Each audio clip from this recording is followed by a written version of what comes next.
a este conversatorio en el cual nos queremos referir a los resultados que la COP26 tuvo recientemente en Glasgow, Escocia, con relación al gravísimo problema de cambio climático, problema de una trascendencia enorme porque hoy en realidad estamos hablando desde la supervivencia misma en el planeta, de las condiciones de vida en la Tierra, de la herencia que se le va a dejar a las nuevas generaciones y hemos entrado en un momento crítico.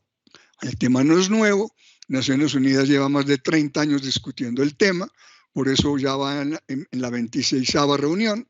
Hay que recordar sobre todo la Cumbre de la Tierra en el 92 en Río de Janeiro, que dio base ya a que los líderes mundiales encontraran suficientemente importante el problema del cambio climático como para hacer ya reuniones únicas y exclusivamente sobre esta temática.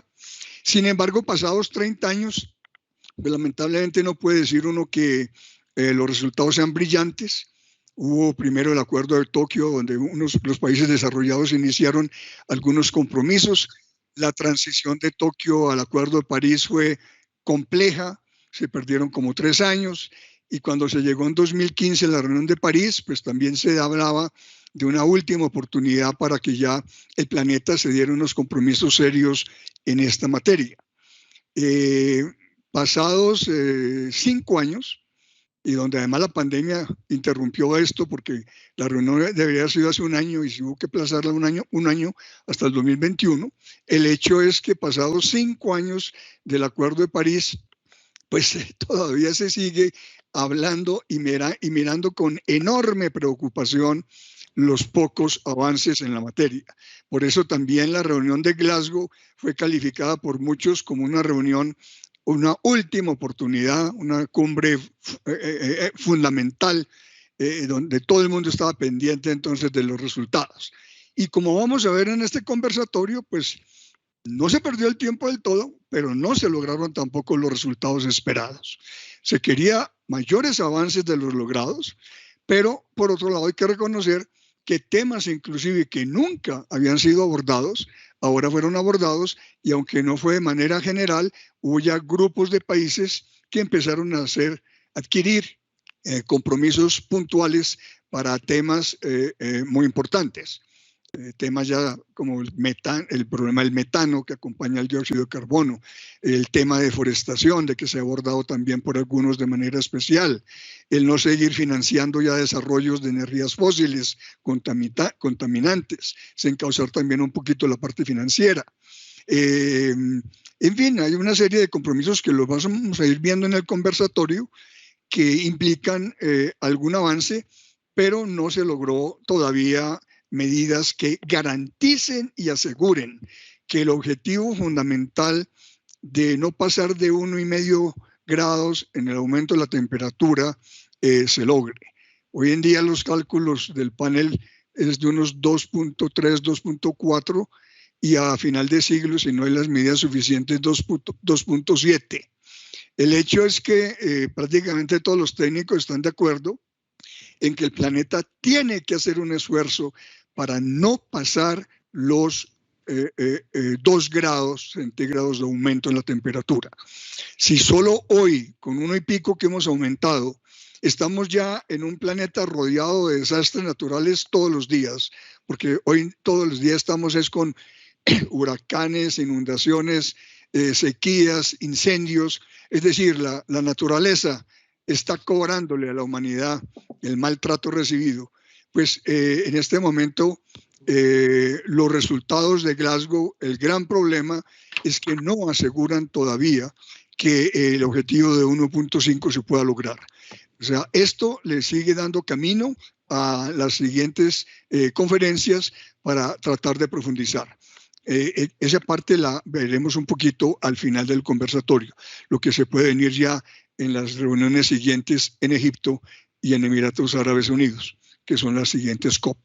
El hecho es que también desde el punto de vista de la integración, a nosotros que hemos venido en el grupo de reflexión sobre integración y desarrollo en América Latina y Europa, Gridale, viendo de qué manera se puede relanzar la integración latinoamericana y teniendo como referente a una Unión Europea que en este momento además está profundizando su esquema, buscando profundizarlo, es importante también que los países latinoamericanos en particular dejen esa actuación totalmente individual y que al contrario podamos de manera complementaria a través de la integración tener unas acciones mucho más concretas y mucho más decididas dentro de lo que es el funcionamiento de los compromisos de integración en materia de cambio climático. Por eso vamos a ver entonces, pues por un lado, ¿qué se puede esperar de Brasil, que es el gigante latinoamericano? Donde hoy en día su participación en Mercosur pues es muy ambigua ante la posición del gobierno de Bolsonaro, más de inserción al planeta que a Sudamérica, más la diferencia de la polarización política, que también tiene paralizada la integración. La parte andina, que repito, sí tiene un potencial importante por la diversidad de sus países miembros, y la Unión Europea, que al fin y al cabo como bloque de integración es el bloque que a nivel mundial sí muestra un mejor comportamiento de actuación colectiva, de actuación comunitaria como grupo de integración. Entonces, con base en esto, de una vez vayamos iniciando este conversatorio y las presentaciones correspondientes. Primero, vamos a escuchar unas palabras de la profesora María Victoria Álvarez de la Universidad Nacional de Rosario en Argentina, que es quien hace la coordinación del Grupo 5 del GRIDALE, destinado justamente a hacerle un seguimiento a los avances de la integración europea. María Victoria, por favor. Sí, muchas gracias, profesor Vieira Posada. Solo unas palabras de bienvenida. Para quienes no lo conocen, el GRIDALE, entre sus grupos de trabajo, tiene a este grupo de trabajo número 5, cuyo nombre es El futuro de la Unión Europea, potencialidades y desafíos. Está compuesto por 30 académicos de América Latina y de Europa, dedicados a muy diferentes temáticas relacionadas con los procesos de integración en ambas regiones. El grupo es uno de los últimos que se creó en el GRIDALE, pero es uno de los más activos últimamente y está pendiente de, como decía el profesor Vieira Posada, de los resultados que arroje la conferencia sobre el futuro de Europa, que se lleva adelante desde el 9 de mayo de este año y cuyas conclusiones deberían presentarse en la primavera boreal de 2022. Obviamente, ¿no? La cuestión del cambio climático, del medio ambiente, es uno de los temas prioritarios de la conferencia y, por supuesto, también del Grupo 5, como decía el profesor. Nos encontramos en un momento crítico, en una coyuntura crítica, y en este sentido la COP26 en Glasgow era presentada por algunos analistas como la última oportunidad que teníamos, la última oportunidad que tenían los países de todo el planeta para lograr cambios genuinos, cambios palpables en la lucha contra el cambio climático. Desde el Grupo 5 del GRIDALE nos pareció importante no quedarnos en debates y discusiones internas, cerradas entre nosotros, sino intentar debatir estas cuestiones tan vitales de manera abierta. Justamente esta actividad que nos convoca hoy nos permitiría intentar realizar alguna primera evaluación de la reunión en Glasgow y analizar tanto las expectativas, ¿no?, que se tenían con esta importante conferencia como los resultados concretos que han surgido de la misma, aunque creo que es una tarea difícil que les dejo a mis queridos colegas. Seguramente, será difícil precisar si para realizar esta evaluación de la reunión en Glasgow vamos a terminar mirando el medio vaso lleno o el medio vaso vacío. Así que, bueno, les agradezco al director del GRIDALE, el profesor Vieira Posada, y a mis estimados colegas, ponentes, y les auguro una discusión muy rica y fructífera. Muchas gracias.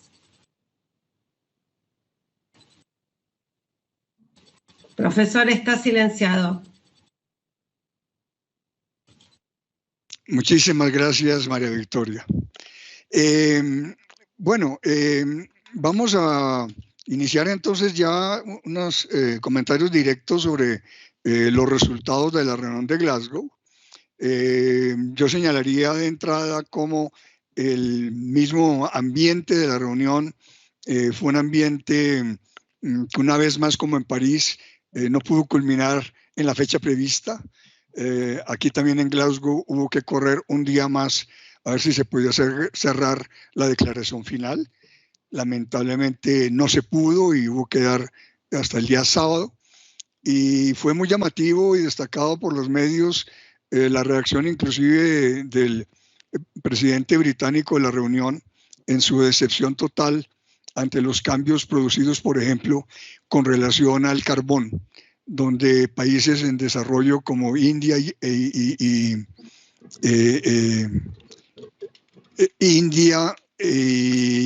pero China también, ¿no? Se opusieron realmente en la nota final a que se hablara de compromisos de eliminar la utilización del carbón y la suavizaron con términos como disminución progresiva. Eso parece que es simplemente lenguaje diplomático, pero no lo es. La práctica entre eliminar y disminuir es sencillamente abrir el potencial para darle la larga a un compromiso que se creía más bien firme. En la parte, pero en otros temas se logró por lo menos cosas novedosas. Como denotaba, en materia de metano hay un grupo de más de 100 países que se comprometen a reducir en un 30% de aquí al 2030 la utilidad del metano, que es el segundo que contribuye más al calentamiento junto con el dióxido de carbono.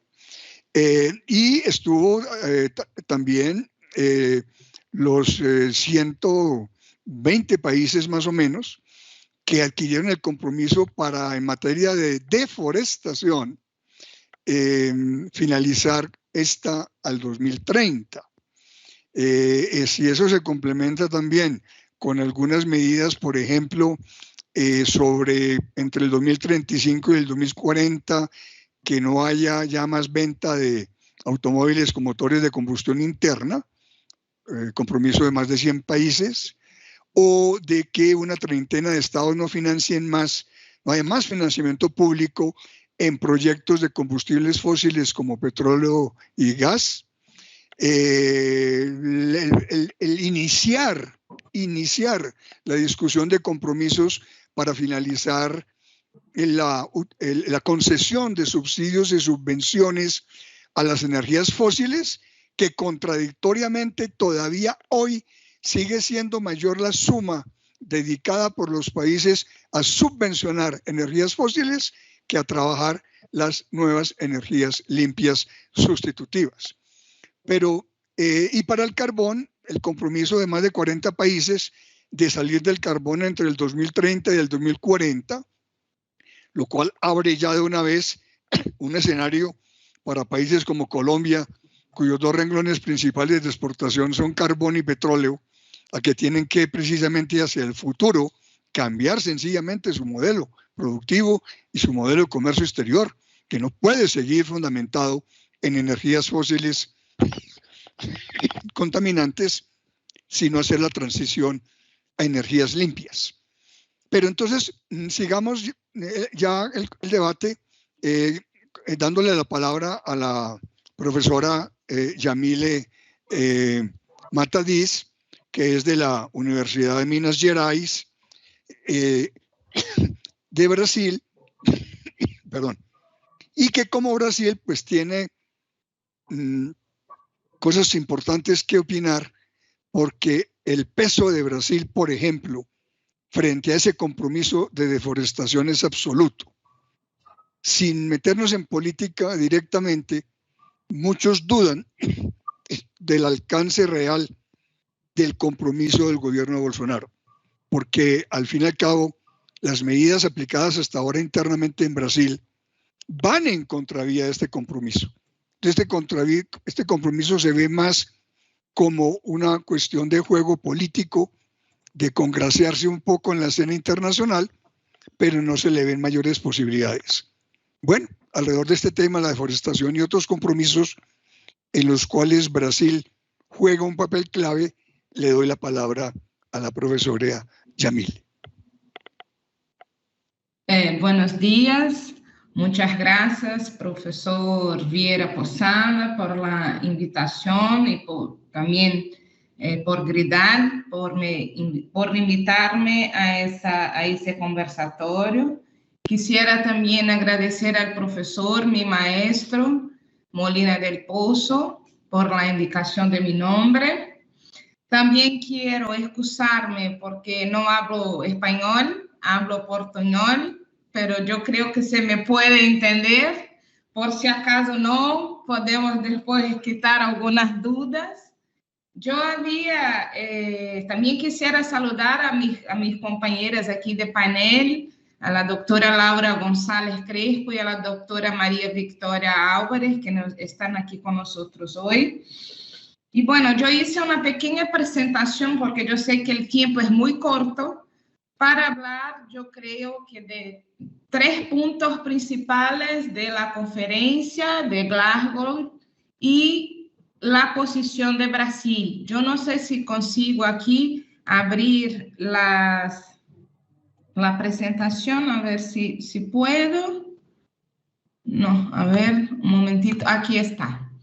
Entonces, es una presentación muy sencilla que la hice solo para que pudiéramos tener, no sé si se puede ver, yo creo que sí. Sí, se ve. Está en portugués, lo siento, pero yo puse así. No hay problema. También porque tengo alumnos asistiendo, entonces así hablo en español y pongo la presentación en portugués, así estamos todos muy contentos, ¿no? Está muy bien. Entonces, la intención es hacer un pantallazo, pongamos así, sobre la actuación de Brasil bajo un análisis más crítica. Yo quisiera concentrarme en 3 puntos principales. Uno, sobre las negociaciones del mercado de carbono, que el doctor Vieira Posada ya empezó ahí a hacer planteamientos importantes. Otro sobre lo que consideramos los ajustes sobre los llamados NDC, que son las contribuciones determinadas nacionales, que también se viene discutiendo desde el protocolo de Kioto. Y después el acuerdo llamado Forest Deal, que es justamente, digamos así, el compromiso que los estados han establecido para evitar o incluso, digamos así, terminar con el deforestamiento, ¿no? Entonces, son los 3 puntos principales. No voy a hablar sobre los fondos o sobre la financiación, que también se habló en Glasgow, porque yo creo que se quedan ya temas muy, digamos, amplios, que en cuarto de hora, 10 minutos, no podríamos extendernos mucho. Pero yo, sobre esos 3 puntos, a mí me gustaría llamar la atención sobre el papel de Brasil, no solo porque soy brasileña, pero porque también, como ha dicho el profesor Vieira Posada, teóricamente Brasil tendría que haber tenido, digamos así, una posición un poco más activa, tenía que haber tenido una actuación un poco más presente en la conferencia, en la última conferencia ahora de noviembre. Pero bueno, antes de hablar más de Brasil, quisiera poner aquí lo que sí se discutió en relación a las negociaciones del mercado de carbono. Una de las principales cuestiones fue la regulación, porque claro, estamos hablando ahí, escuché una expresión muy interesante de un libro de reglas para que el Acuerdo de París y asimismo el Protocolo de Kioto pueda tener mayor efectividad, pongamos así.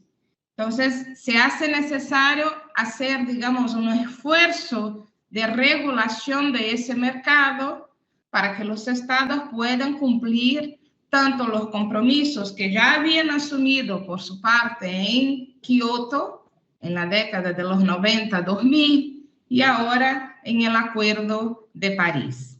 Cuando hablamos de regulación, en el derecho internacional especialmente, los estados siempre se ponen muy, digamos así, quisquillosos. El profesor Vieira Posada incluso llamó la atención para la utilización de una terminología específica que no es, evidentemente no es así algo solamente diplomático. Eso supone, digamos así, una obligación para el Estado.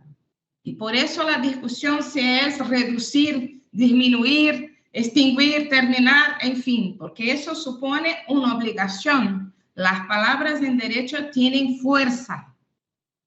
Entonces, cuando hablamos ahora de la COP, yo creo que una de las cuestiones que despunta es la cuestión de la regulación del mercado de carbono. Y ahí tenemos la posición de Brasil, porque Brasil ya hace tiempo viene discutiendo la cuestión de cómo manejar ese mercado, si serían solo créditos autorizados o no autorizados, cuáles serían alguna expresión, los ajustes correspondientes entre los créditos que son negociados en el mercado, en el marco del artículo 6 del acuerdo. Brasil siempre defendió la posición de que el cuento, digamos, ¿no?, que ese contaje, como decimos en portugués, a contagem, que ese cuento fuera desde el protocolo de Kioto, es decir, el doble cuento que decimos de créditos.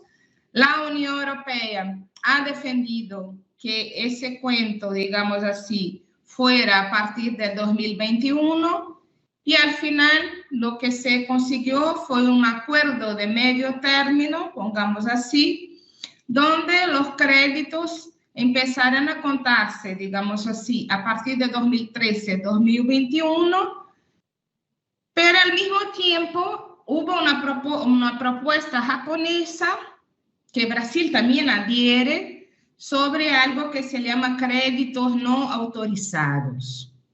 Yo no voy a adentrar mucho en esa discusión porque podríamos estar aquí hasta, yo qué sé, un mes para entender un poco.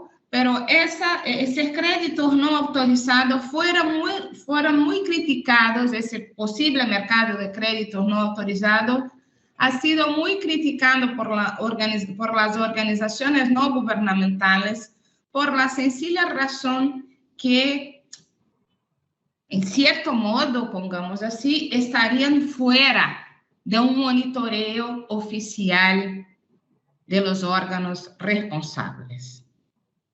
Y claro, Brasil, como siempre, adoptó una postura muy reactiva en relación a los ajustes correspondientes, pues entonces se queda ahí mitad del camino, acepta que los créditos se empiecen a contar a partir del 2013, pero al mismo tiempo adhiere también a la propuesta japonesa. Entonces nos quedamos ahí, digamos, intentando agradar, como decimos en Brasil, a una parte y a la otra, y al final no conseguimos defender la posición de Brasil, que tampoco era una posición favorable, pongamos así, pero bueno, era una posición que Brasil venía ya construyendo hace un tiempo. Después también quisiera llamar la atención para el segundo punto, rápidamente, que son los ajustes en lo que llamamos de las contribuciones nacionales determinadas, o en su sigla en inglés, NDC. Y Brasil entonces se ha comprometido a elevar su meta, pongamos, de recorte de emisiones de gases de efecto invernadero en 2030 de 43% para 50% en relación a los niveles de 2005. Lo que supuestamente, cuando uno mira así, dicen, ya Brasil asumió un compromiso, 50%. Lo que pasa es que Brasil no ha aclarado cuál sería, pongamos así, la base de cálculo que se utilizó para esa actualización.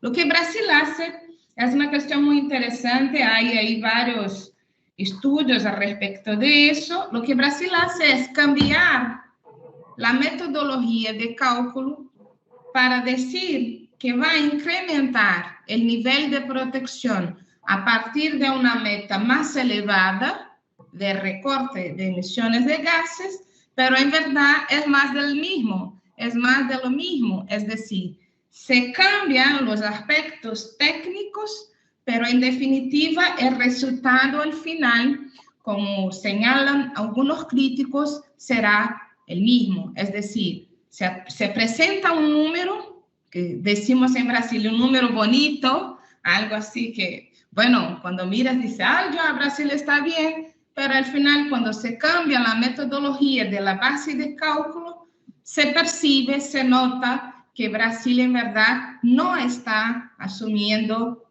de hecho un compromiso de ajuste en las contribuciones nacionales determinadas desde Kioto. Entonces, ese era un punto también que me gustaría llamar la atención.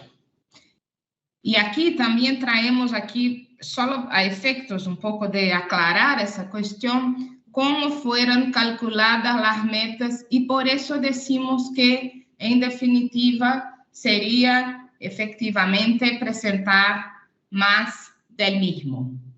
Pero quisiera llamar la atención, como bien ha hablado el profesor Vieira Posada, sobre la cuestión del deforestamiento. Yo creo que esa es la expresión en español, ¿no? El desmatamiento, como decimos en portugués.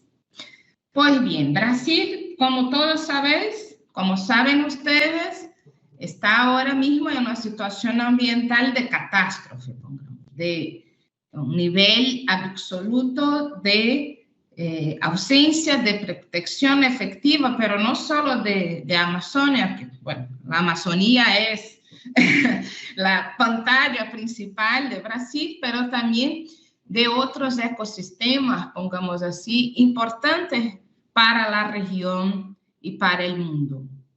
Cuando Brasil firma el Forest Deal y se compromete a zerar el deforestamiento hasta 2030, lo que queríamos analizar y se toma en consideración son los niveles que estamos alcanzando de deforestamiento en la Amazonía, que es, en verdad, que está ahora, en verdad, en niveles, digamos así, alarmantes. ¿Y eso por qué? Porque hace 15 años, esos son datos, yo puse aquí, del Instituto Nacional de Investigación del Estado de Amazonas, es un órgano técnico que ha sido un poco incluso, digamos así, esvaciado por el gobierno Bolsonaro, ¿no? Muchos técnicos que trabajaban ahí salieron porque no estaban de acuerdo con las metodologías utilizadas, pero como se puede ver, en el año 2001 hubo una alta de 22% en relación a 2020. Pero ese gráfico es interesante porque él señala, en verdad, que todos los años hemos tenido problemas de deforestamiento. Claro que el año pasado fue algo un poco más absurdo, pongamos así, con tasas muy altas, pero todos los años Amazonía, lamentablemente, viene sufriendo con la ausencia de una política efectiva de protección. Cuando Brasil dice que va a zerar el deforestamiento ilegal en 2028, nosotros ya sabemos que eso no es real. Y ahí sí, lamentablemente, es la parte más política, profesor Vieira Posada, porque podemos crear leyes muy deslumbrantes, lindas, espectaculares, pero si en la práctica no adoptamos los mecanismos que están previstos en nuestro sistema, pues ahí sí el derecho, lamentablemente, tiene palabras vanas. Entonces, a nosotros nos parece casi imposible decir que Brasil adoptará en 2028 una meta que tendría que estar ahora mismo ya cumpliendo, que tendría que estar en ese momento ya no solo adoptando las medidas necesarias, pero más que eso, adoptando las prácticas necesarias para que esa meta se pudiera cumplir. Yo no voy a pasar mi tiempo porque siempre hablo más de lo que puedo y yo creo que hay otras invitadas y invitados que pueden contribuir más para ese conversatorio, pero quisiera agradecer una vez más la invitación por parte del profesor Vieira Posada, por parte del profesor Molina del Pozo. Yo pido disculpas, pero tengo un tribunal. Ahora estamos ahí en la pandemia, todos online y tenemos siempre que estar, digamos, en varios sitios a la vez. Entonces, yo les pido disculpas por no poder estar hasta el final. Quisiera solo dejar esos planteamientos. Repito, tenemos todavía, yo creo que pensar un poco más en los resultados. La COP acaba de acabar, como decimos en Brasil. Todavía tenemos que ver los efectos en el tiempo de lo que se ha discutido ahora en Glasgow. Muchísimas gracias y me pongo a la disposición por si acaso quieren hacer algún comentario, alguna duda, y espero que hayan entendido mi portuñol. Yo creo que sí, pero bueno, si no, yo me pongo a disposición para cualquier duda. Muchísimas gracias. Excelente el portuñol, profesora Yamil, y reconociendo que los brasileños al menos hacen el esfuerzo de aprender el español, cuando los demás latinoamericanos somos unos perezosos que deberíamos aprender también el portugués. Sobre la presentación, yo creo que si alguien tiene un comentario antes de que ella se retire, sería bueno hacerlo. Mi única reflexión en este momento sería un tema que podemos, los que quedamos, discutirlo al final, y es el alcance realmente de los compromisos que se adquieren en estas conferencias de Naciones Unidas. Porque sobre el papel, como dice el dicho, puede con todo. Entonces, y como los compromisos están siendo de carácter estrictamente nacional, no son fruto de una negociación multilateral, son fruto simplemente de aquellas posiciones que cada país construye y va y presenta en cada reunión, pues puede presentar toda clase de cosas. Es lo que ha expresado la profesora Yamil. Sobre el papel, pues muy interesante, diría uno, qué maravilla, Brasil ahora por fin sí se preocupó y va a tomar medidas, pero si no hay control sobre qué tipo de medidas concretas está presentando y si los resultados, sobre todo desde el punto de vista ya de la medición, implica que el resultado es nulo, pues entonces los avances, ¿cuáles son los avances que las COPs van a lograr realmente en adelante? Esa sería mi primera reacción. Si hay alguien que quiera hacer también alguna reflexión o pregunta alrededor de lo planteado por la profesora Yamil, por favor.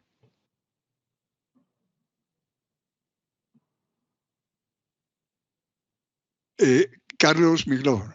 Sí, un momento nada más, porque tener a Yamil es un milagro, con lo cual aprovechemos. No, yo le iba a preguntar a Yamile si entiende que la posición de populismo de Bolsonaro implica un cierre o una menor apertura hacia los cambios necesarios en Brasil para adecuarse al cumplimiento de los acuerdos de ahora y del futuro. Y que espero que no sea por mucho tiempo, es decir, espero que este populismo de Bolsonaro no nos salpique más años, esperemos que así sea. Muchísimas gracias, profesor Molina. Yo siempre digo que el profesor Molina es mi padre intelectual, siempre que puedo le rindo, digamos así, homenaje. En los idos de 2005, cuando yo terminé mi tesis doctoral, es decir, ya hace años, pero seguimos siempre juntos con nuestras aventuras, como yo digo, sobre integración regional, porque estudiar integración regional en definitiva es una aventura, es todo un reto, ante las circunstancias que siempre tenemos que afrontar, pongamos así.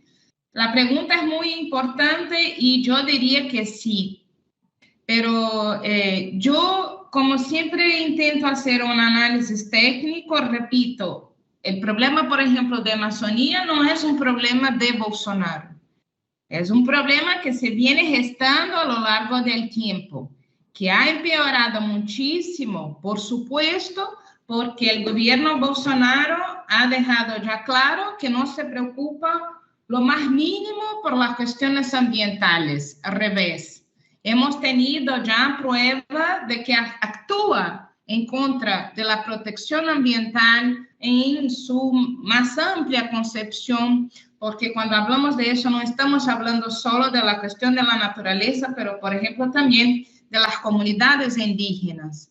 Estamos asistiendo en Brasil hoy por hoy, yo creo que la palabra en español es esa, pero un desmantelamiento, un desmonte absoluto de las políticas de protección ambiental. Y es lamentable, porque ya es una política que yo siempre digo, que se resiente mucho de las actuaciones de los gobiernos. Es decir, es una política muy cambiante, porque a depender del gobierno, sí tendremos mayor o menor protección. Eso en todos los estados, pero más en Brasil. Y eso se da porque no tenemos una política de Estado. Como en otros países de América, y incluso algunos de Europa, tenemos políticas de gobierno. Es decir, a depender del gobierno del turno, tendremos mayor o menor protección, cuando no podría ser así. Hoy por hoy, la política ambiental es de la máxima importancia.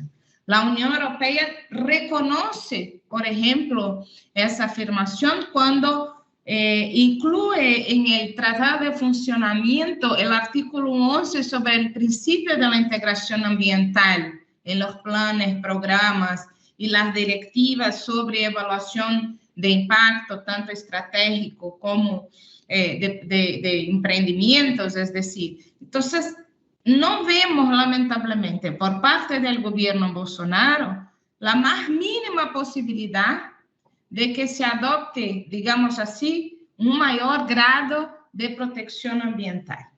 El año que viene vamos a tener elecciones. La situación de Brasil no está nada bien, más allá de la pandemia. La pandemia incluso ha ampliado esa situación. No sabemos lo que va a pasar, esa es la verdad. Tenemos un escenario político de mucha incertidumbre.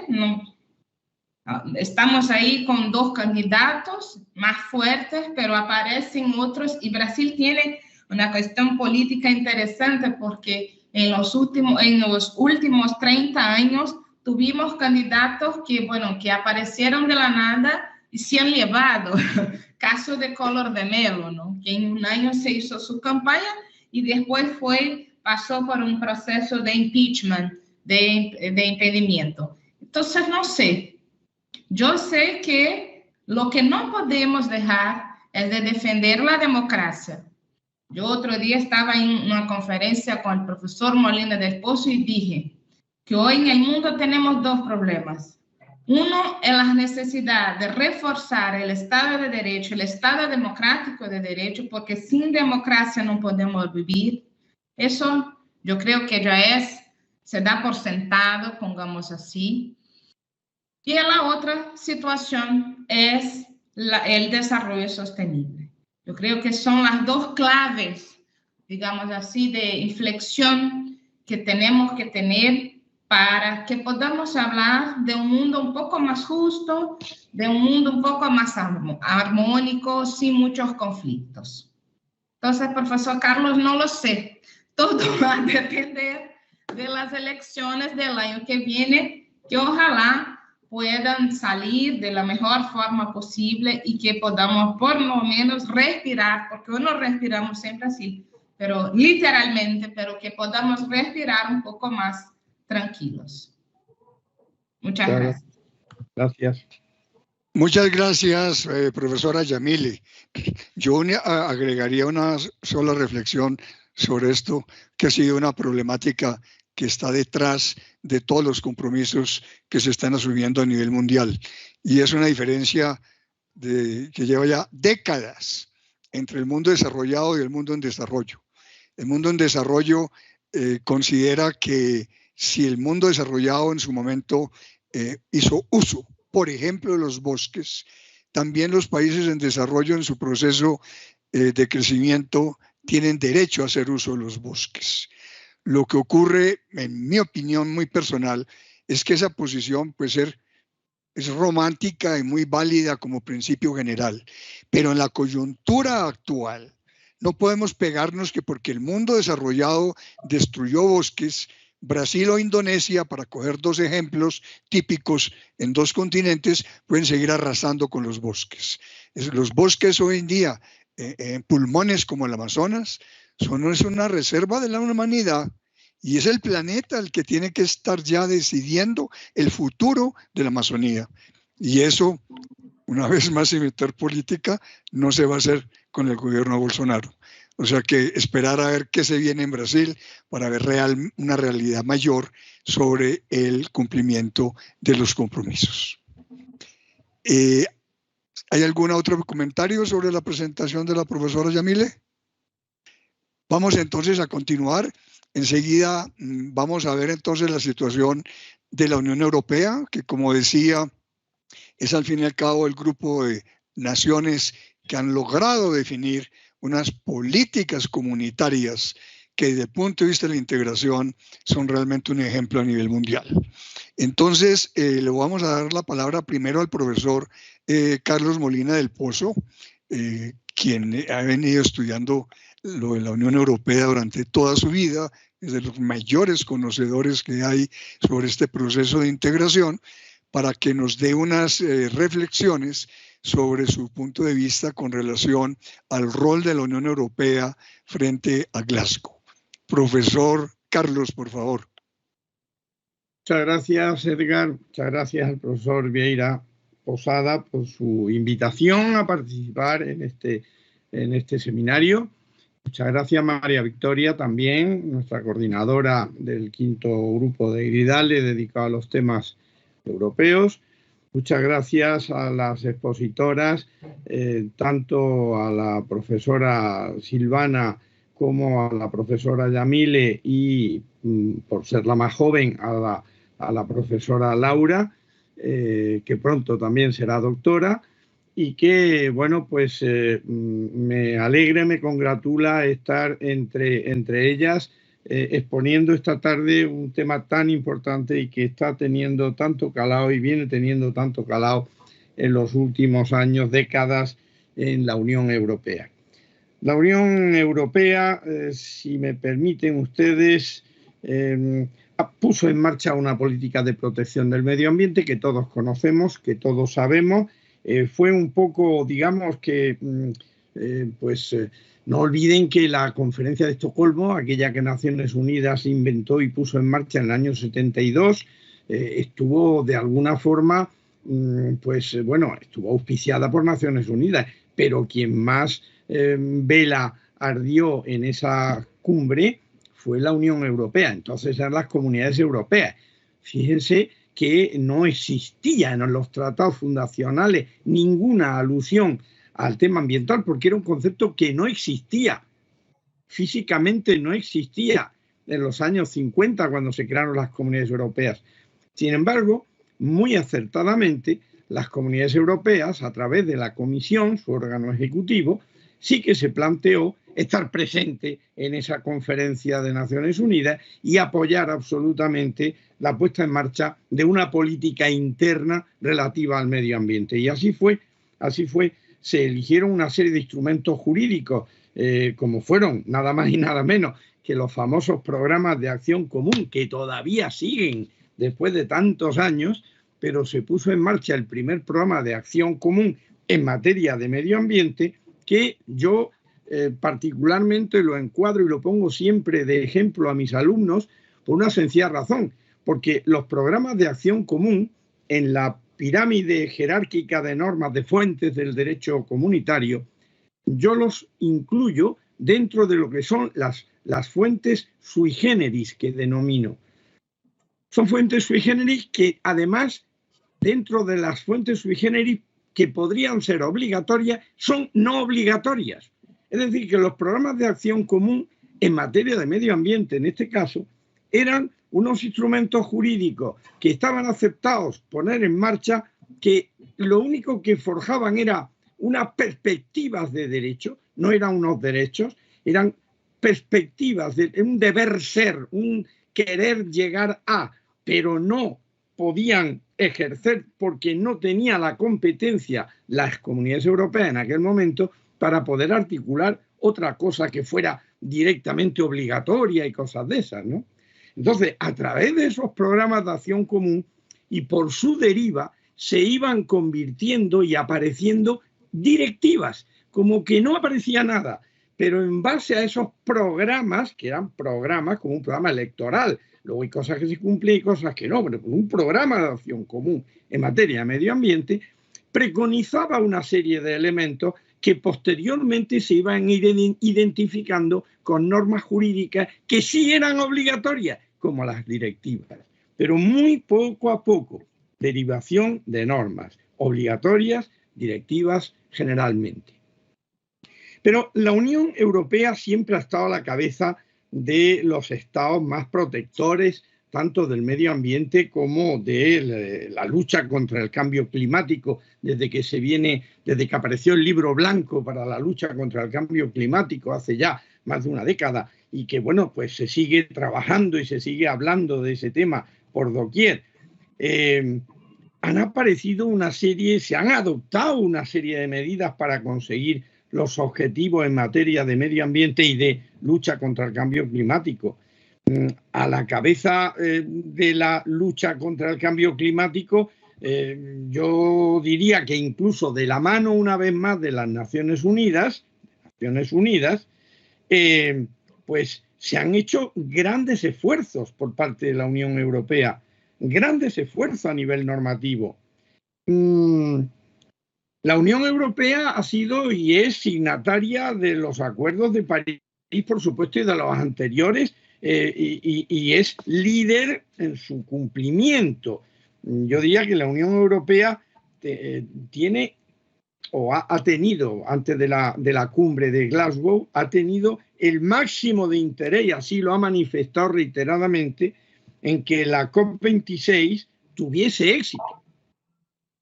Lo ha manifestado por activa y por pasiva, tuviese éxito. La Unión Europea estaba dispuesta a asumir el liderazgo verde mundial por la posición posiblemente de los Estados Unidos, que ya sabemos cómo ha bailado en estos últimos años de la era Trump. Entonces, era la ocasión de la Unión Europea para erigirse en la vanguardia, y lo ha aprovechado muy claramente. Y ha pretendido siempre que América Latina estuviera de nuestra parte, de los europeos, que estuviera en el bloque de la Unión Europea. Siempre lo ha perseguido y lo ha intentado. Yo creo que en parte sí se ha conseguido algo, ¿no? Por lo menos la concienciación, que ya es algo. El poder separarse de las estructuras norteamericanas de alguna administración como la del señor, no sé si llamarle así, Trump. El objetivo de la Unión Europea es que Europa se convierta en el primer continente climáticamente neutro. Esa es la gran aspiración de la Unión Europea. Para lograr esta finalidad, se aprobó en el 2019, no lo olviden ustedes, que es muy importante para los europeos, el Pacto Verde Europeo, que es una de las prioridades actualmente en vigor de la Unión Europea. El Pacto Verde Europeo. La Unión se comprometió a reducir las emisiones en al menos un 55% desde ahora hasta 2030. Siempre fijando en relación a los niveles de 1990, que es la fecha que se toma como base. Y se comprometió a lograr la neutralidad climática en 2050. O sea, hay un compromiso claro, preciso y conciso en el Pacto Verde Europeo. Y es, repito, prioridad de la Unión en este momento. No debe olvidarse que con la entrada en vigor de la Ley Europea del Clima, les hablo del 28 de junio de este año en curso, o sea, hace 3 o 4 meses, esa llamada, que es curioso, porque yo cuando estaba preparándome esta pequeña intervención pensaba, ¿pero y por qué se le llama Ley Europea del Clima? Si en Europa no existe la ley, existen reglamentos, directivas y decisiones. Bueno, pues miren, el Parlamento Europeo ha pegado una primera barrida, como se nota que ya no está Gran Bretaña entre nosotros. ¡Aleluya! A partir de ahora estamos volviendo a nacer, estamos pudiendo hacer cosas sin que nadie meta el palo en la rueda y no nos deje avanzar. Se llama Ley Europea del Clima, aunque es técnicamente reglamento del Consejo y del Parlamento que crean la Ley Europea del Clima. De modo que es un reglamento técnico de siempre, pero se le llama ley, que por otra parte no descubro nada. Esto es lo que hacía el Tratado Constitucional non nato, pues que en el año 2004-2005 se gestó y se aprobó, pero no se aprobó por algunos y quedó en agua de borrajas, ¿no? Luego se incorporó en gran medida al Tratado de Lisboa. Pero bueno, no me meto, me derivo y entonces no sigo con el tema que estaba desarrollando. Bien. Además, hay que también reseñar que el 30% del presupuesto de la Unión Europea, y ojo, también el 30% de los Next Generation, de los 750.000 millones de euros, el 30% del programa Next Generation está destinado a actuaciones para luchar contra el cambio climático. 30%. Es una burrada de miles de millones de euros. Por otra parte, es necesario también precisar que el nuevo objetivo de ahora a 2030 es que el 40%, y esto también es muy importante, que el 40% de la energía provenga de fuentes renovables. Fíjense la importancia que tiene para Europa la energía. Bueno, otro tema que ya el profesor Vieira ha mencionado antes también es el tema de la financiación, porque claro, todo esto está muy bien y también lo decía Yamile, todo esto es muy bonito, pero luego hay que aplicarlo y para aplicarlo hace falta dinero, hace falta financiación. Pues bien, el tema de la imprescindible financiación, yo diría que lo que se refiere a la Unión Europea, se van a dedicar o se están ya dedicando 21.000 millones de euros, 21.000 millones de euros como contribución anual a la financiación mundial de la lucha contra el cambio climático. 21.000 millones al año. Además, están previstos, así lo ha manifestado nuestra presidenta de la Comisión Europea en su discurso sobre el Estado de la Unión de hace un par de meses, que 4.000 millones más de euros de fondos adicionales desde ahora hasta el año 2027 se van a aportar. Eso implica que serían 21 más 4, 25.000 millones hasta el año 27 y luego ya se vería si habría complementariedad o seguirían los 21.000. Pero no está nada mal como una forma de ayudar y estimular la lucha contra el cambio climático.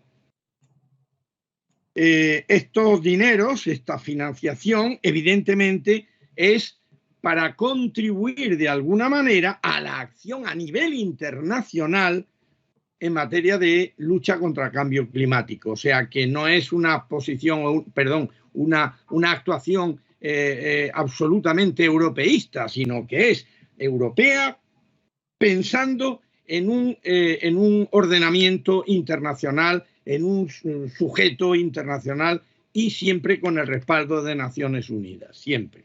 Así pues, la posición de la Unión Europea es bien clara y consiste en, por una parte, liderar el proceso a nivel mundial. Tiene verdadera fijación mental en ponerse como líder del proceso a nivel mundial y pretende contar en ese liderazgo, pretende contar de manera resolutiva con el apoyo de América Latina. Dicho así, parece una barbaridad, pero no. Ya he dicho antes que esto viene de antes, viene de hace ya unos cuantos años en que falló Estados Unidos y Europa luchó para que no fallara América Latina y no falló, porque se unió a la posición de Europa. Bueno, también espera contar con el apoyo de China y también de Estados Unidos de Biden. Veremos a ver si se puede conseguir o no. Esperemos que de alguna forma sí. Finalmente, por agotar mi tiempo, mencionar para recordar 2 o 3 cosas. Primera, que los objetivos que se perseguían inicialmente con la COP26 eran, por un lado, lograr compromisos para reducir las emisiones, como ya se ha dicho también por el profesor Vieira, y mantener el límite del calentamiento global de 1,5 grados, que actualmente es de 2,7 en materia de temperatura global, me estoy refiriendo. Ya lo había dicho el profesor Vieira hace unos minutos. Por tanto, es reiterar lo que él ha dicho. En segundo lugar, otro objetivo claro es movilizar la financiación que es necesaria, porque ya decimos que no se puede hacer ni llevar a cabo nada que sirva para llegar a los objetivos del planeta si no se pone dinero de por medio. Aquí, por arte de magia, no se ponen en marcha las medidas y es necesario bastante dinero, no poco, bastante dinero. Que se nos diga o que se le diga a Europa, por ejemplo, lo que ha costado la adaptación de España a la normativa comunitaria en materia de medio ambiente. Afortunadamente que nos han dado mucho dinero para que podamos armonizar y acoplarnos, porque cuando nosotros llegamos a la Unión Europea estaban los países nórdicos ahí empujando y había mucha gana de ser ambientalistas. Y nosotros llegábamos de una dictadura, no sabíamos ni lo que era el medio ambiente. Y nos han dado fondos y fondos hasta que hemos logrado ponernos a la altura. Estamos a la misma altura que hemos incluso superado a Italia en la relación, digamos, de pertenencia global a la Unión Europea. Nos queda solamente por encima Alemania y Francia. Hemos avanzado muchísimo, pero gracias a la solidaridad, principio de solidaridad que se aplica en los procesos de integración y que con nosotros han sido absolutamente eficaces para el logro del desarrollo español actual. Así que movilizar la financiación necesaria. 100.000 millones de dólares anuales de financiación climática para los países en desarrollo y vulnerables. 100.000 millones de dólares es lo que la Unión Europea ha llevado a la conferencia de Glasgow para poder llegar, por lo menos intentar aproximarse a esa cifra, ¿no?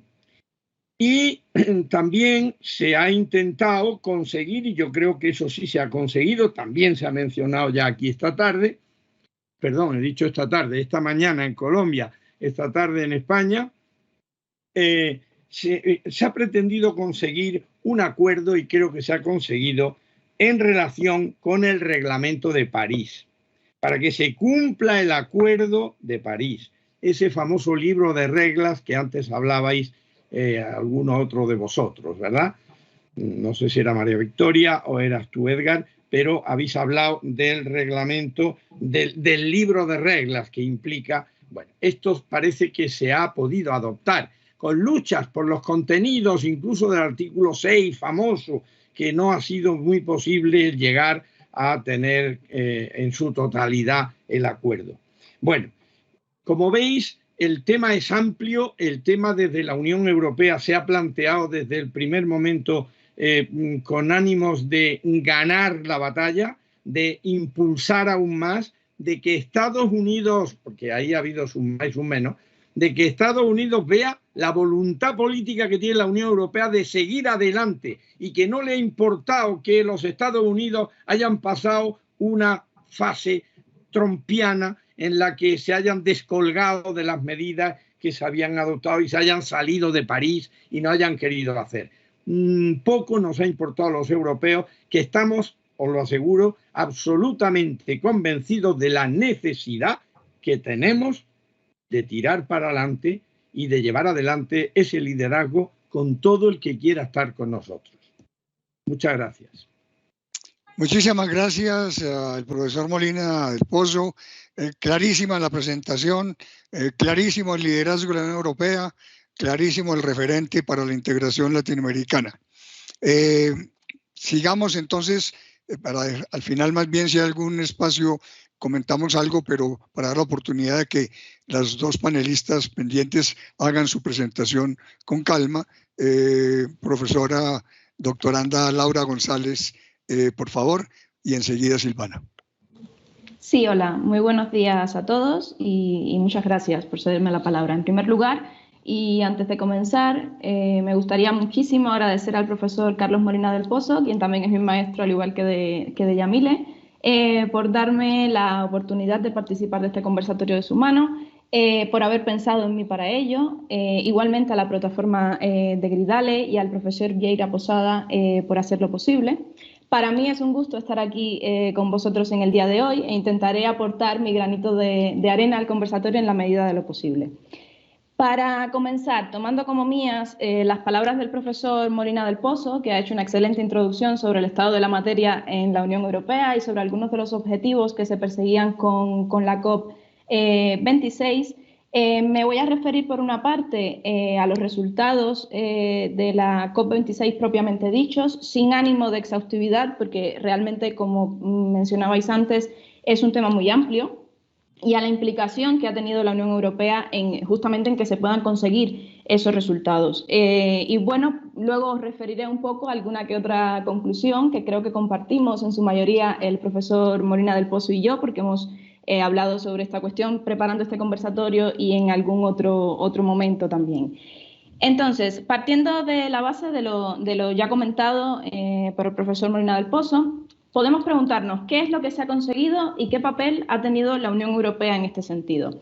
Por hablar de algunos de los resultados que se consiguieron, pues podemos referirnos, por ejemplo, al compromiso mundial sobre el metano. En este sentido, hay que tener presente la importancia que tiene este compromiso y a lo que finalmente se llegó, porque el metano representa actualmente el 25% de las emisiones contaminantes a nivel global. Pues bien, en septiembre de este año, Estados Unidos por una parte y la Unión Europea anunciaron el compromiso mundial sobre el metano, que tenía como objetivo ponerlo en marcha en la COP26 y que incluía una reducción de más del 30% de esas emisiones de aquí a 2030. Bien, finalmente en la COP26 se adhieren más de 100 países al acuerdo, al compromiso, aunque sí es cierto que no se adhieren dos de los países más contaminantes en este sentido, que son China e India, creo que ya se comentó en algún momento. Además, se establece un observatorio internacional de emisiones de metano que fue impulsado por la Unión Europea y por la ONU. A mí me gustaría en este sentido hacer un pequeño apunte. La Unión Europea, por los datos que he ido buscando, que he ido encontrando, es pionera en reducción de emisiones de metano. Apenas produce actualmente el 5% de las emisiones globales, aunque también es cierto que es uno de los mayores importadores de gas y de petróleo del mundo. También la Unión Europea, en este sentido, en referente al metano, se ha comprometido a ampliar el apoyo financiero y técnico para implementar el compromiso en aquellos territorios menos desarrollados. A lo largo de toda la exposición, en muchas ocasiones mencionaré la implicación de la Unión Europea con los países o con los territorios menos desarrollados, porque se pone de manifiesto en muchas ocasiones. Como segundo resultado, al que también se refirió la profesora Yamile y del que ya habéis estado hablando, estaría el acuerdo para frenar la deforestación, que igualmente fue apoyado por más de 100 países, que representan, por los datos que he estado mirando, el 85% de los bosques del mundo, y se han comprometido a detener y comenzar a revertir la pérdida de los bosques y la degradación de la tierra para 2030. En este sentido, la presidenta de la Comisión anunció el primer día de la COP26 la creación de un fondo para proteger los bosques, que se dio a conocer días después en la declaración de los líderes de Glasgow sobre el uso de los bosques y la tierra. En concreto, esta declaración está respaldada por 12.000 millones de dólares en fondos públicos y 7.200 millones de dólares en fondos privados, lo cual es un apoyo, considero que importante para la materia. Por otra parte, Estados Unidos, la Unión Europea y Reino Unido se comprometieron igualmente a trabajar en conjunto con países en desarrollo para apoyar una recuperación ecológica y resistente de la pandemia del COVID-19 e impulsar la inversión en infraestructura limpia y ecológica en países en desarrollo. Asimismo, se hizo una solicitud a los países para que actualizasen a más tardar el año 2022 los objetivos de reducción de carbono para 2030, que es algo que también ya mis compañeros habéis estado comentando. Y en lo que se refiere al Acuerdo de París, al artículo 6 del que hablaba el profesor Molina del Pozo y en general al Reglamento de París, se acordó que los países comuniquen sus contribuciones determinadas a nivel nacional cada 5 años, que era uno de los compromisos que llevaba en su agenda la Unión Europea y al que hacía referencia, al que hizo referencia en meses anteriores continuamente, aunque sí que es cierto que esta comunicación de las contribuciones determinadas a nivel nacional no son obligatorias. Además, también por lo que he podido ir mirando en el borrador del documento final, se da a conocer el mecanismo que se utilizará para los mercados internacionales de carbono obligatorios, que es lo que regula el artículo 6 del Acuerdo de París y que había sido un escollo en la negociación durante todos estos años, fundamentalmente en lo que se refiere a los mercados obligatorios, no así los voluntarios. En cuanto a la financiación, pues ya habéis hecho referencia igualmente, el profesor Molina del Pozo ha hecho referencia a que la Unión Europea aporta anualmente 25.000 millones de dólares o 21.000 millones de dólares, está ahí a medio camino, pero así todo, a todo lo que tiene que ver con la financiación a los países en desarrollo para ayudarles a mejorar y a poderse subir al caballo de todo lo relacionado con temas medioambientales, pero sí que es cierto que tampoco alcanza los objetivos de financiación que le correspondían. En este sentido, también en la COP pues, se decide un incremento en la financiación para ayudar a la transición en estos países. Con todo esto, el documento final no será un texto vinculante, sino que el cumplimiento de las promesas se va a basar en la autovigilancia, lo que yo considero, desde mi punto de vista, que puede llevarnos desde el éxito, si se lo toman en serio, hasta el fracaso, como ya ha sido en otras ocasiones a nivel internacional, si hacen caso omiso a la cuestión y todo se queda en palabras y, como decíais, en papel, que lo soporta todo, pero que no es suficiente para alcanzar resultados. Pues bien, con esto y un poco a modo de conclusiones, en conjunto también como comenté, con el profesor Molina del Pozo, nos parece que con independencia de la cumbre, el éxito va a depender de la rapidez con que la economía global sea capaz de alejarse de los combustibles fósiles. Es cierto que 25 países se han comprometido a dejar de financiar proyectos internacionales de combustibles fósiles, pero también es cierto que las ayudas públicas a estos productos actualmente triplican las de las energías renovables, que son las que en principio deberíamos estar favoreciendo. Por otra parte, y aquí viene mi parte un poco pesimista, yo siguiendo toda la conferencia, toda la COP26, vi en muchas ocasiones, la mayor parte por desgracia, un lenguaje ambiguo, muy grandilocuente, en el que se hicieron muchos compromisos en el que no se llegaron a acuerdos vinculantes para las partes, con un bombardeo de anuncios, pero sin garantías de cumplimiento ninguno. Y así, pues, considero, por lo menos desde mi punto de vista, que no vamos a ninguna parte. De cara al impulso del Acuerdo de París, pues igualmente está por ver si realmente los acuerdos se ponen en marcha, la implicación de las partes en el mismo y los resultados reales que con ellos se consigan. En la posición europea, ya por finalizar, la delegación europea al final de la COP comentó que faltaba mucho por hacer y dio como ejemplo que la ambición climática que se concretó para 2030 consideran que es muy escasa, teniendo en cuenta además la que se tiene aquí en la Unión y que ya comentó el profesor Molina del Pozo, y que es muy preocupante que países como China no tengan interés en la neutralidad del CO2 hasta el año 2060, cuando ya se estima que es muy tarde para hacer frente al problema. En definitiva, en mi modesta opinión, probablemente la no obligatoriedad de los acuerdos va a marcar el devenir futuro de la COP26, así como la posición de algunos países que son más reacios, como comentábamos de China, pero bueno, habrá que trabajar para intentar que se cumplan e incluso que se mejoren en la medida de lo posible, ¿no?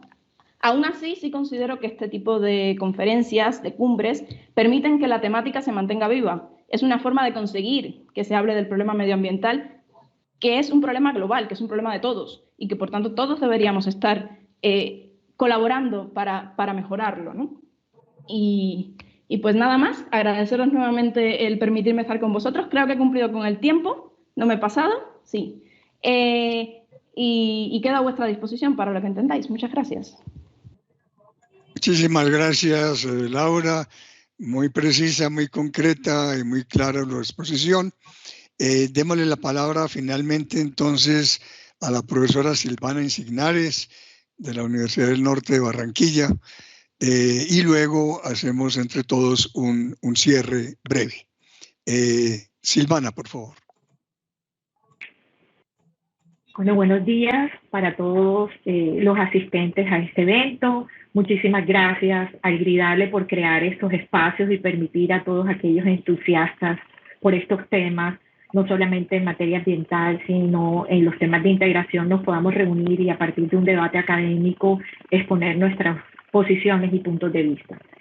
La ventaja del que tiene que habla al final es un poco como tratar de recoger todo lo que sus compañeros expusieron hace un rato, pero yo más que eso quiero colocar y partir como de los puntos coincidentes de todos los que me han precedido. Lo primero, decirles que creo que todos vemos grandes avances, grandes retos, pero también, digamos, como grandes deudas o, digamos, lagunas o faltantes dentro de los resultados y compromisos de esta conferencia. Pero de la misma manera, también lo hemos hecho a partir del análisis desde nuestras propias visiones y realidades.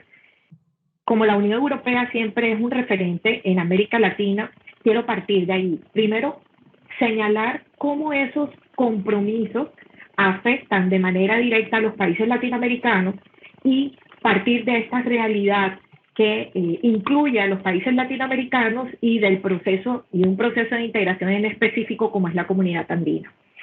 Primero que todo, recordemos que la comunidad andina y los países que hacen parte de ella reflejan el 20% de la biodiversidad a nivel mundial. Este es un indicador muy importante porque estamos hablando de una región que es biodiversa, que es una región que tiene una geografía, unos climas que llevan efectivamente a crear un entorno muy favorable para el desarrollo específicamente de estos recursos, de la protección de la fauna, de la flora, pero particularmente y a pesar de nosotros no ser una región que genere el mayor número de contaminantes, sí como región somos las más afectadas en materia de cambio climático. Y eso, a partir de esta situación, ha sido reconocida por diversos países, entre ellos la Unión Europea. Y de allí, digamos que este es un punto coincidente también en que por ello la cooperación al desarrollo y la cooperación en este sentido hacia los países latinoamericanos es bastante robusta desde Europa hacia América Latina. solamente para señalar cifras, tenemos ahora las promesas de 33.5 millones de dólares que nos van a desembolsar por parte de Alemania, Reino Unido, hacia Colombia, en virtud del cumplimiento de unos indicadores y de unos cronogramas en materia ambiental, pero todo esto para fortalecer este parámetro y estos cambios, ¿verdad?, en materia ambiental. De la misma manera, decirles que la comunidad andina, así como ocurrió en la Unión Europea, desde su formación en 1969, los ejes temáticos y los ejes de desarrollo no estaba allí el tema de cambio climático ni del tema de desarrollo ambiental. Eran otros estándares que se manejaban en ese momento porque precisamente los objetivos eran fortalecer esos parámetros de una cooperación mucho más desde el punto de vista económico y comercial y que eso pudiese revertirse en el bienestar de los pueblos. Pero yo sí quisiera que a partir y desde el punto de vista un poquito más jurídico, empecemos como a mirar esos cambios que se han gestado desde la comunidad andina. Tenemos, por ejemplo, de manera individual como Colombia, que inicia su proceso de reforma constitucional a partir del 91, empieza a darle, desde el punto de vista jurídico, dentro de su texto constitucional, preponderancia a la lucha y a la inclusión de estos temas sobre cambio ambiental, y por eso la Constitución del 91 se denomina como la Constitución Ecológica.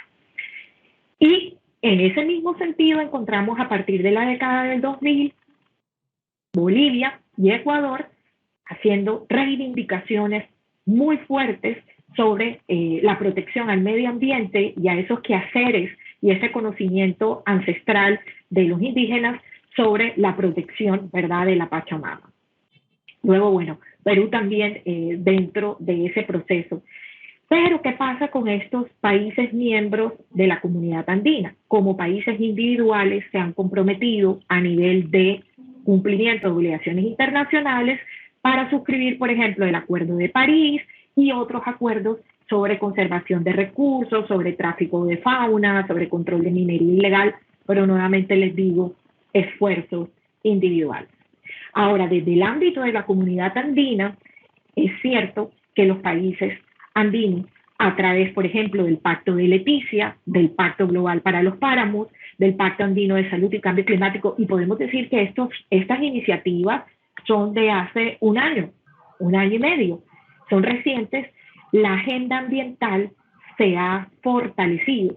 Y cerrando con la denominada Carta Ambiental Andina, en la que se fijan unos ejes temáticos para fortalecer la lucha contra el cambio climático de cara al 2020 y al 2030. Pero, nuevamente les digo, sobre todo en materia de esa firma, de la Carta Ambiental, cuando nosotros hablamos de esos ejes, de esos mecanismos de implementación de la Carta Ambiental como un documento de carácter multilateral, nuevamente les digo, ya en el marco de los países andinos que tratan incluso de vincular al sector privado y a la sociedad civil en esa solución de los problemas ambientales de cara a precisamente no solamente abordar el tema de la recuperación económica post-COVID, sino de esa oportunidad de ver una comunidad andina más hacia el tema verde, hacia la búsqueda de las energías renovables, a la biodiversidad, a la lucha contra los delitos derivados de la minería ilegal, a la promoción de consumos sostenibles. Eso, como les digo yo, al final queda un gran objetivo, pero queda una gran deuda. ¿Y cuál es la gran deuda? Pues obviamente mi formación jurídica y el profesor Molina lo decía, viéndolo desde la óptica de la realidad europea, y es precisamente cuál es el carácter vinculante de un instrumento, ¿verdad?, como la Carta Ambiental Andina para los países andinos. Y luego, en esta búsqueda de estos compromisos de cara a la COP26 y a revisar nuevamente la Carta, me llamó la atención, por ejemplo, el numeral 7º que solicita que los países andinos reporten sus indicadores ambientales. Pero dice, invita, o sea, es una invitación, es una norma que con un carácter, como lo decimos nosotros desde el punto de vista jurídico, no es vinculante. La Carta Ambiental requeriría que efectivamente se desarrollara y se implementara dentro de la comunidad andina, por ejemplo, a través de una decisión o a través de una resolución, de cualquier otro tipo de acto jurídico que realmente la convirtiese en un instrumento de un carácter más coercitivo para los estados, porque sabemos que al final, si esto se queda en temas de voluntariedad, como bien lo hemos señalado, pues nos va a generar una mayor dificultad en torno al cumplimiento y la efectividad de lo que realmente se quiere. Entonces considero que esto al final termina siendo un esquema que debería buscar más desde la visión jurídica un entorno mucho más imperativo y de obligatorio cumplimiento para los estados. Creo que hemos dado un paso porque tenemos unas políticas claras, como les dije, unos instrumentos que se vienen, digamos, generando dentro de esta óptica general de los estados de manera individual, pero luego entonces está nuevamente esas respuestas multilaterales que nosotros requerimos ya como un proceso de integración en sí mismo. Y luego, por ejemplo, nos vamos un poquito ya de cara más hacia esos compromisos y de la COP26, y por ejemplo, frente a la deforestación que se fijaron como fecha límite el 2030, vimos un gran ausente dentro de estos compromisos que fue Bolivia, ¿verdad? No de la conferencia, porque sí estuvieron en cuanto a la participación, sino ya una participación más activa frente a la adquisición real de compromisos, frente a la suscripción de los documentos. Por otro lado, tenemos la parte del compromiso de la reducción de metano. Sabemos que, y hay que tener en cuenta que aproximadamente el 40% de las emisiones de metano provienen precisamente de fuentes naturales, pero también pueden provenir del gas natural.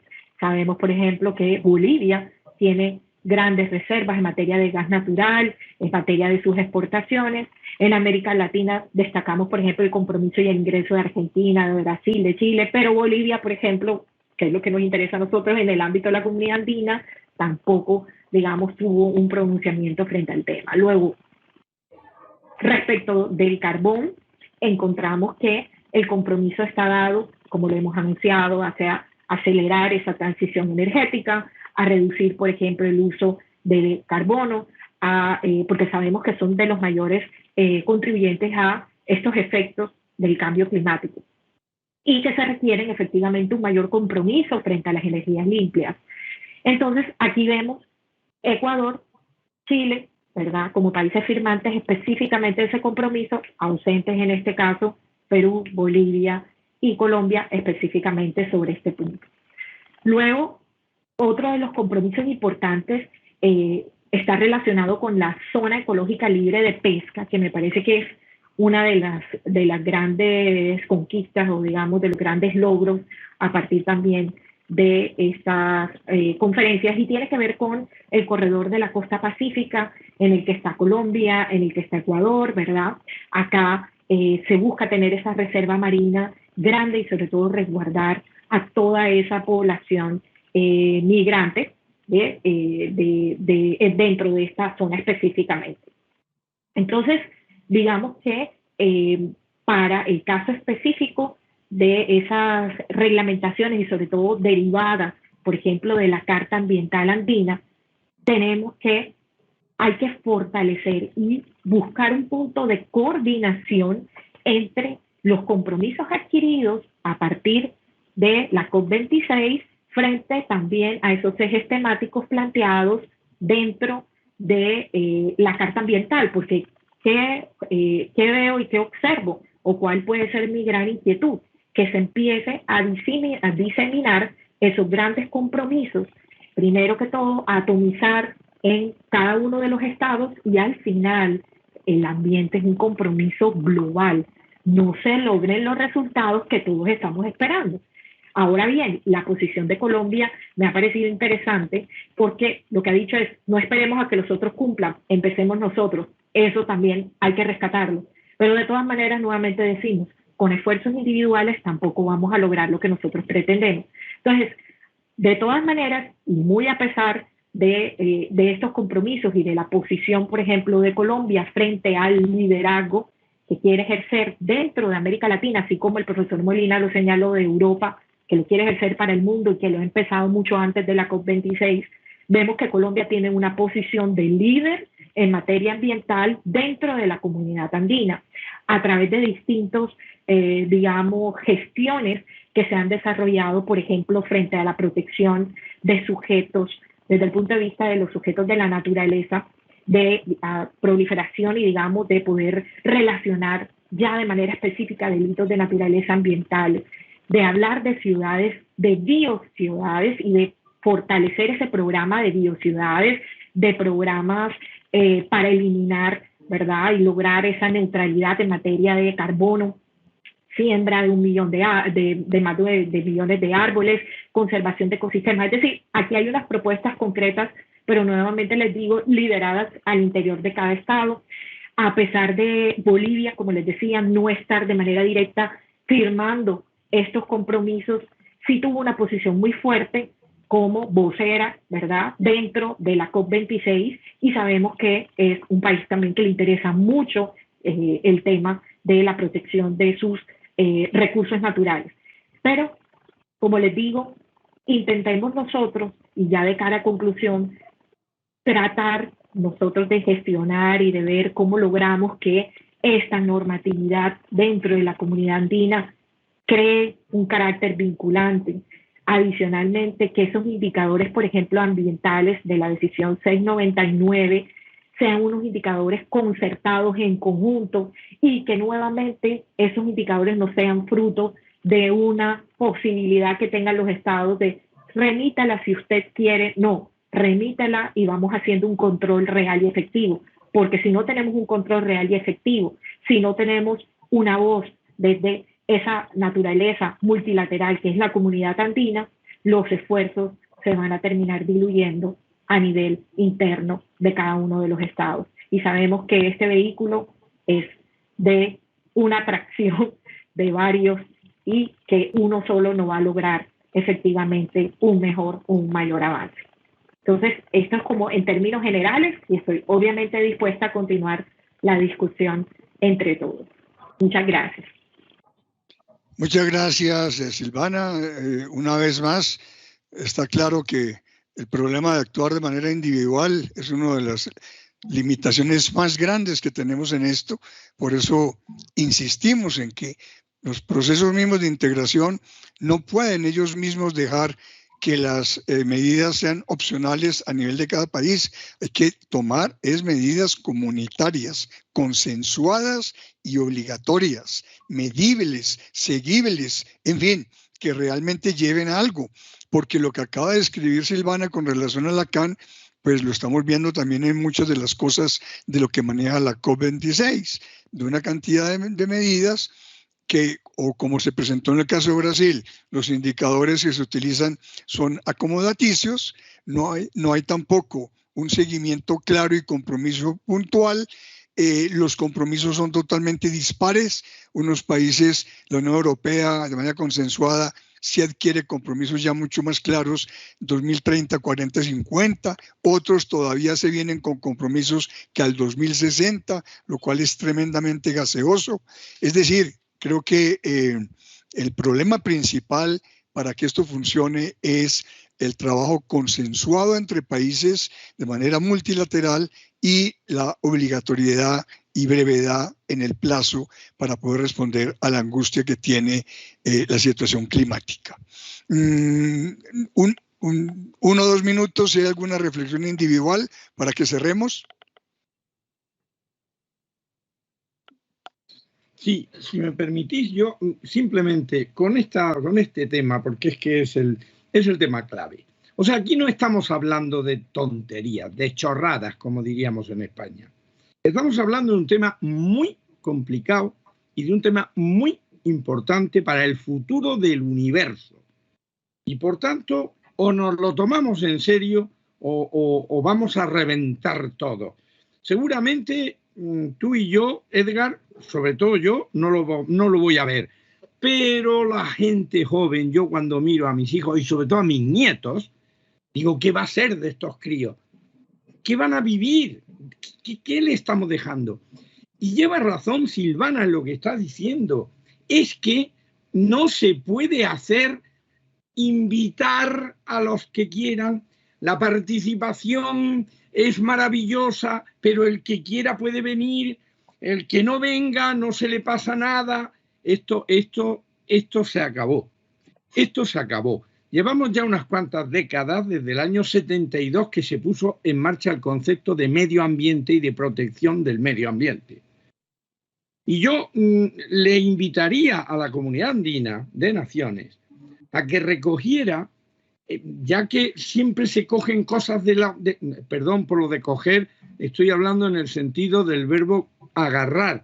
Me excusáis que se me fue la olla pensando que estaba hablando en España.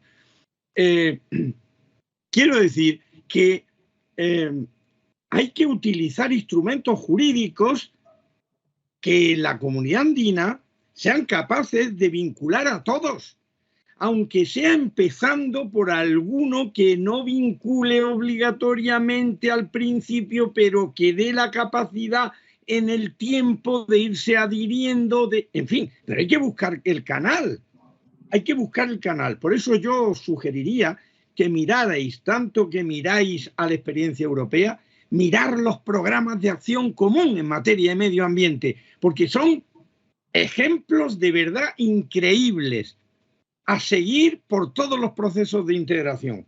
Es un programa de acción, no es nada, es un desideratum.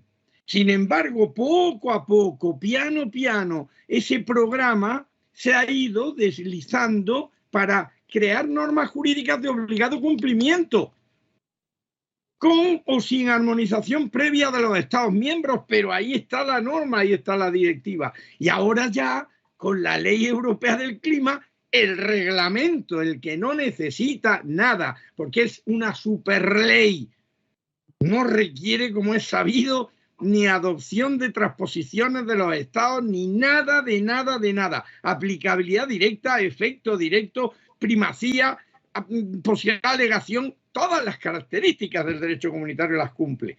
Bueno, os lo digo como posibilidad para que lo estudiéis, porque en Europa ha dado muy buen resultado. No existía nada de medio ambiente y ahora es una política que nos enorgullecemos los europeos de tenerla y de practicarla y de aplicarla.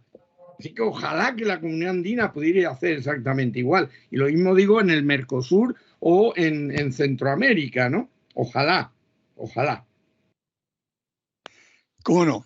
Bueno, se nos cumplió el tiempo.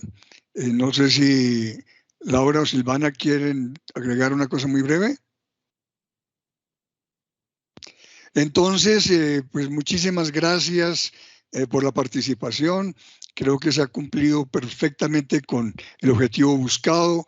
Ha quedado muy en claro la importancia de los procesos de integración, el liderazgo europeo, lo que en América Latina deberíamos también seguir en la materia, los retos que le siguen a las COPs futuras en Egipto y en Emiratos Árabes Unidos para ir cada vez concretando más los compromisos. El problema, sobre todo, en resumen de todo este conversatorio, es cómo llegar a compromisos reales, cumplibles y verificables. Es la única manera de que las metas de bajar el cambio climático tengan alguna viabilidad de cumplirse. Si no, es un saludo a la bandera de una cantidad de gobiernos de turno saliendo del paso sin políticas de Estado. Necesitamos políticas de Estado y una integración consensuada y compromisos reales a nivel mundial en los organismos multilaterales para dar respuesta a la angustia del cambio climático. Muchísimas gracias por la participación y muchas gracias a los que han hecho el seguimiento de este conversatorio. Hasta luego y mil gracias. Hasta pronto.